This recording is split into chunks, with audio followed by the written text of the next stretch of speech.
transformation. Their existence is being threatened by information instantly accessible from every computer in every home. But libraries won't go away. Rather, information is soon to become far more complicated as technology expands our understanding of what information is, and public libraries will be transitioning from a center of information into a center of culture, evolving into an entity with function and purpose that is currently unrecognizable in today's world.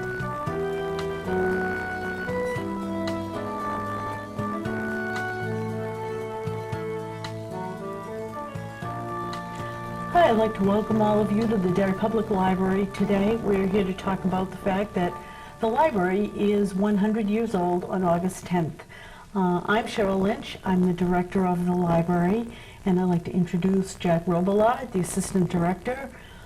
He's going to tell you something about our fundraising projects. As part of our celebration, we want to hand something to the town that will be a lasting reminder of the fact that we were 100 years old.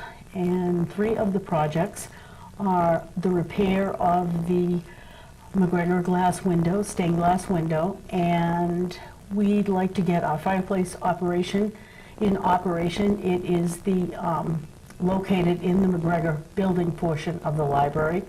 And we'd also like to increase our shelving for historical materials here in the New Hampshire room. This is our gift to the people of Derry for eternity, hopefully.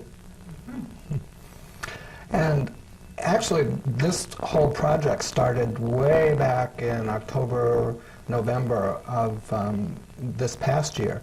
And we met with several people from the town, Janet Conroy, Marge Palmer, the former director of the Taylor Library, Rick Holmes, and Ralph Bonner, Barbara Ellingwood, Leslie O'Donnell from the Derry News, Elizabeth Ives, Fred Kinsella from the Friends program, and we met to talk about what we wanted the Centennial celebration to be. And out of that meeting came the kind of motto that we're operating under, which is honoring the past and preparing for the future. And we got thinking about honoring the past and delving into the history of the Derry Public Library, which didn't start at this building. It actually started at the Adams Building back in 1905. And the doors opened on August 10th, 1905.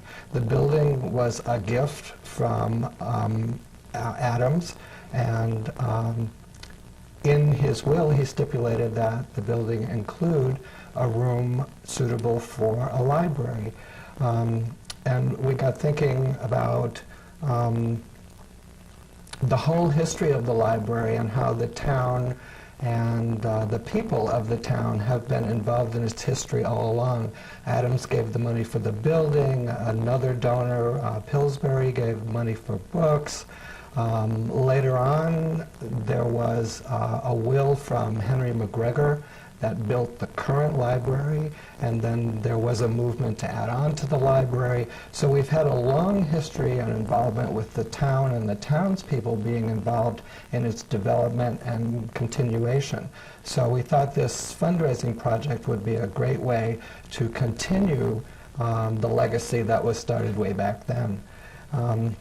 The portion of, well, as we were going through this, we were finding old photographs and the people at Imageability, Steve, where is his name? Steve Young and Kathy Wagner blew up some of the old postcards that we have at the library, so people coming to the celebration will be able to see what the old library looked like. And as we got thinking about how we wanted to honor the past, we thought, what can we do that would involve the most people? And the people at the Parks and Recreation Department worked with us to kind of piggyback on one of their most popular concerts, which is the Nashua Granite Statesman Barbershop Chorus. And they will be here on August 9th, the day before the actual centennial date. And in the park, we'll be having a concert. And HP Hood Company is bringing their ice cream truck, and we'll be distributing Red Sox ice cream to the crowd. And we thought that was kind of reminiscent of the old ice cream social days. So we're kind of hearkening back to our history and the turn of the century feel. So that will be an event that everyone is invited to, August 9th, Tuesday, August 9th. Starting around 6:30, people usually start arriving. The concert will be at 7. And we'll be doing from the bandstand just a brief overview history of the library, just to give everybody a sense of what it was like back at the turn of the century. And then we got thinking about preparing for the future. And we wanted to make this event more of a regional program, something that would draw people from maybe further afield, not only library people, but people interested in libraries and interested in what the future may hold. So we started searching around for a futurist, and we found a person whose name is Tom Frey. He's the executive director and senior futurist at the Da Vinci Institute in Colorado, Louisville, Colorado. And we contacted him, and he's a fascinating guy. He has worked with companies. He's worked with NASA, Hewlett Packard, and what were some of the other ones?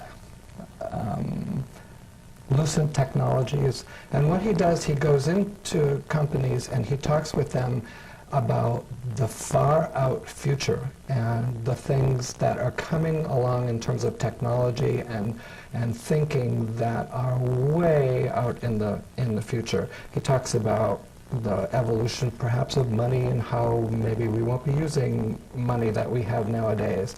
He talks about the technology that will allow us to have computers at our beck and call everywhere, and information will be everywhere.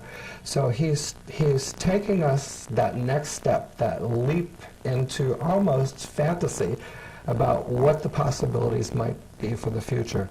I'm sure when the original librarians turned the key into the Adams building and opened the door, they could not have imagined what the library of today would be like. So we're hoping that through this program on August 10th, we'll have a glimpse into the future that they didn't have. So I think it'll be a fascinating program, and you're all invited to the Adams Memorial Building at 10 a.m. in the Opera House on Wednesday, August 10th, the 100th anniversary of the Derry Public Library.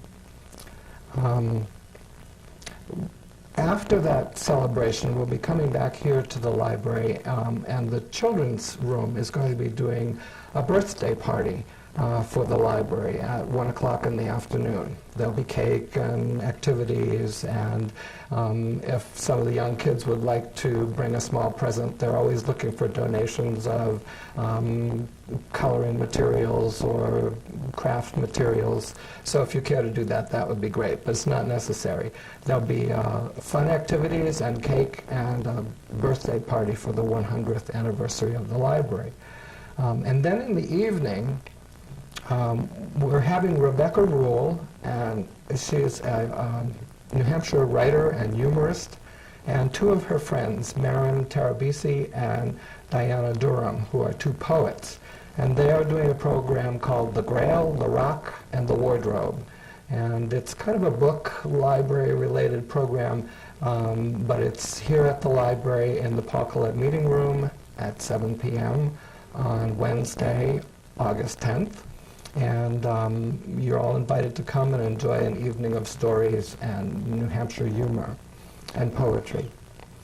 And that's our celebration. So we hope you'll all join us. All the activities are free and open to the public, and there's information on our website, including a history of the library, and a program of all the activities. It's at www.derry.lib.nh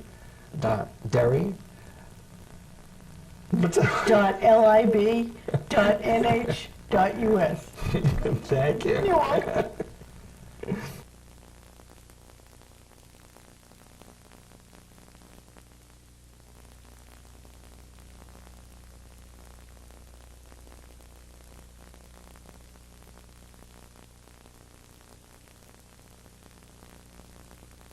I'd like to thank you all for the opportunity to visit with you in your homes.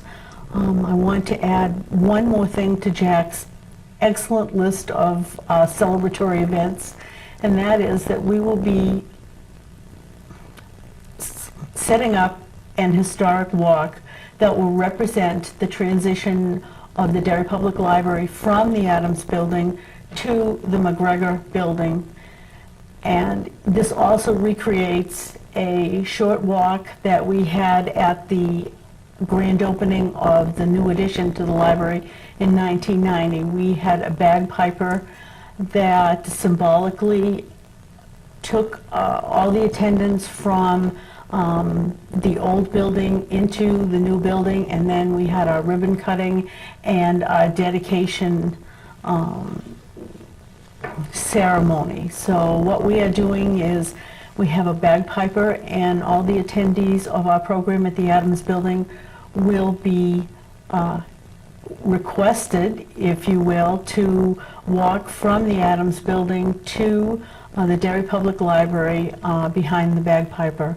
And we think that this is a wonderful recreation and celebration of the fact that we are transitioning literally and figuratively into the 21st century. So thank you, everybody. And Jack, thanks to you and the committee for all of your hard work. The citizens of Derry really appreciate it.